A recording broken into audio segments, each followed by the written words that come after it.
Julian, thanks for talking to RT. Now, through the course of your work, it's reasonable to assume that you have some insight into how political decisions are being made. What do you make of the recent events in the Middle East and North Africa? Do you think that we're seeing genuine social unrest, or are we seeing some kind of orchestrated revolt? And if so, who do you think is behind all this? Well, there's genuine change in some parts of the Middle East. I mean, Egypt is a clear case. I was concerned at the beginning of the Egyptian revolution as to whether we just saw a changing of the chairs and a maintenance of the same existing power structure, or whether something really different was happening. But after Mubarak fled Cairo, you saw mini revolutions occurring in every institution within Egypt, from Alexandria to Cairo. So that's a sort of change that's hard to undo. Now, what's happening in some other countries is a bit different. So the situation in Libya clearly has involvement of state actors in it from many different areas. That's something that's been driven by state actors. Now, it is normal for neighbouring countries to have interconnections with each other.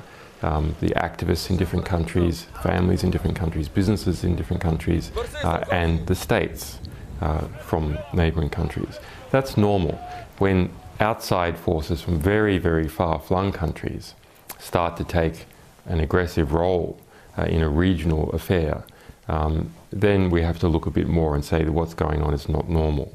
So what's happening in Libya, for example, is not normal. And social networking, what role do you think sites like Facebook and Twitter have played in the revolutions in the Middle East? How easy would you say it is to manipulate media like that? Facebook in particular is the most appalling spying machine that has ever been invented. Here we have the world's most comprehensive database about people, their relationships, their names, their addresses, their locations, their communications with each other, their relatives, all sitting within the United States, all accessible to US intelligence.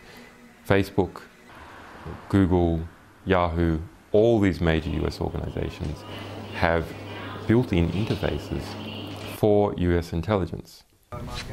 It's not a matter of serving a subpoena. They have an interface that they have developed for US intelligence to use.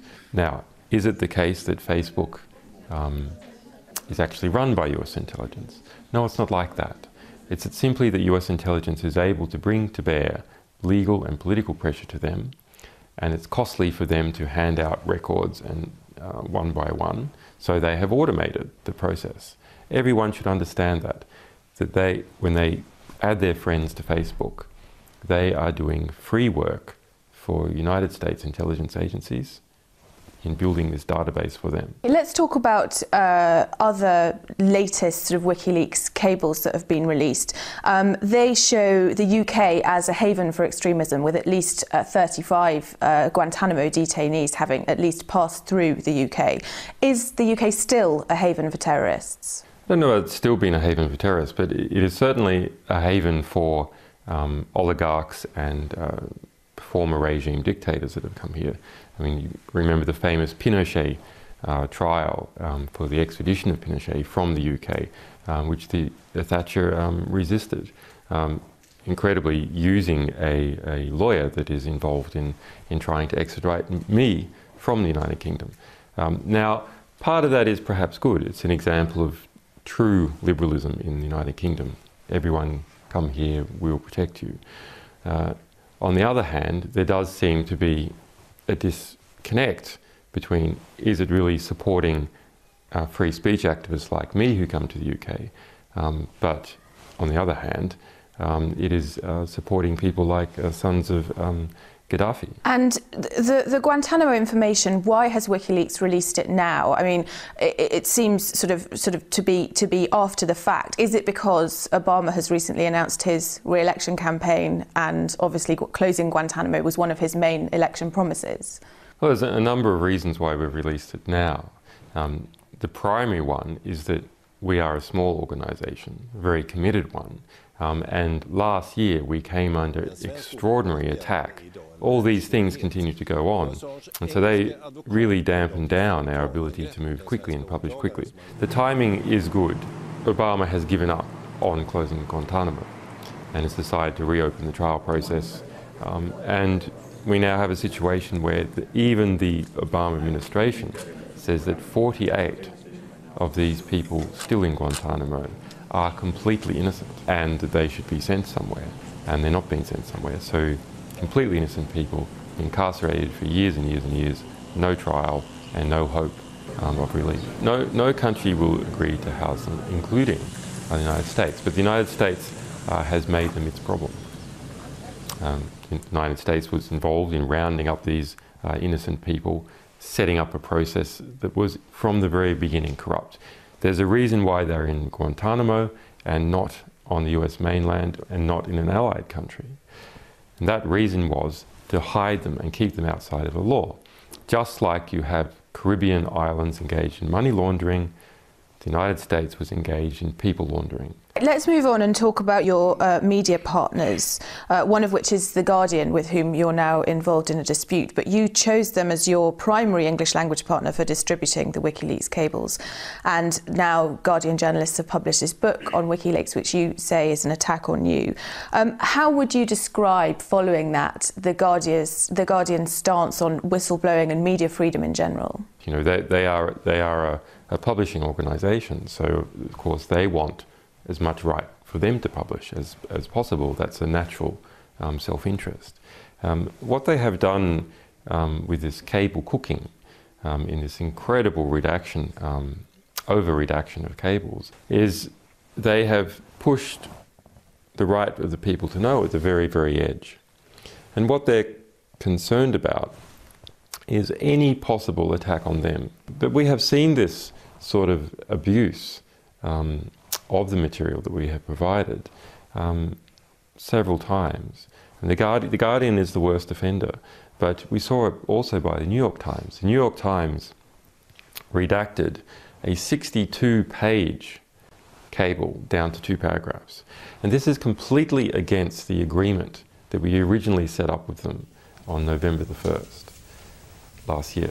That agreement was that the only redactions that should take place are to protect people's lives. There should be no other redaction, not to protect reputation, not to protect the Guardian's profits, but only to protect lives. What happens in the West is that there is no border between state interest and commercial interest. The edges of the state, as a result of privatisation, are fuzzed and blurred out into the edges of companies. And so when you look at how the Guardian behaves or how the New York Times behaves, it is part of that mesh of corporate and state interests, seamlessly blurring into each other. The Guardian's concerned predominantly about being criticised by these powerful interests, about lawsuits occurring against it, driven by oligarchs, driven by people powerful enough to push a court case forward. Let's talk a little bit about you and what you're going through at the moment. You are currently fighting extradition to Sweden. What are your fears should you be extradited there? The problem is in 2 parts. The United States is trying to get up an extradition case for me to the United States.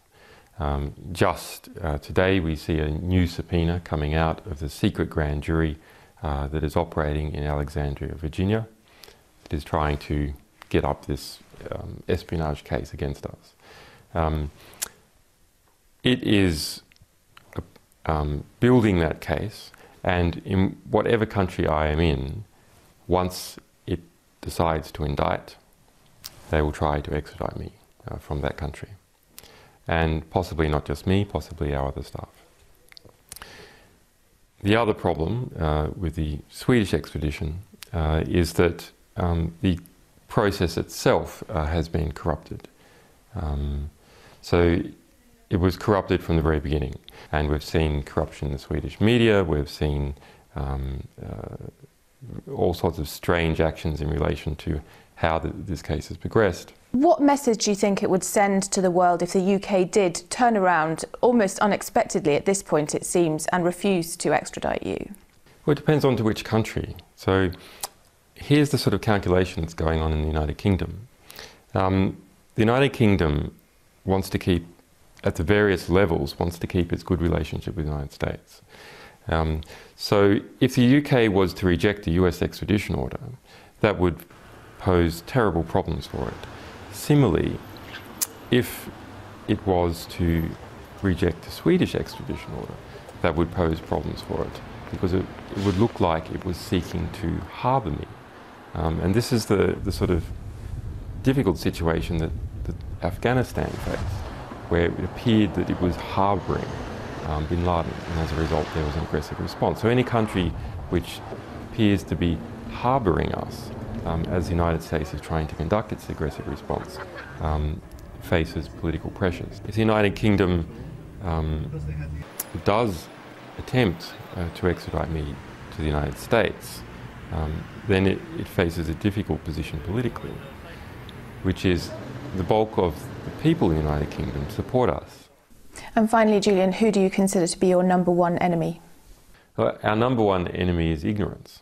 And I believe that is the number one enemy of everyone, is not understanding what is actually going on in the world. It's only when you start to understand that you can make effective decisions and effective plans. Now, the question is, who is promoting ignorance?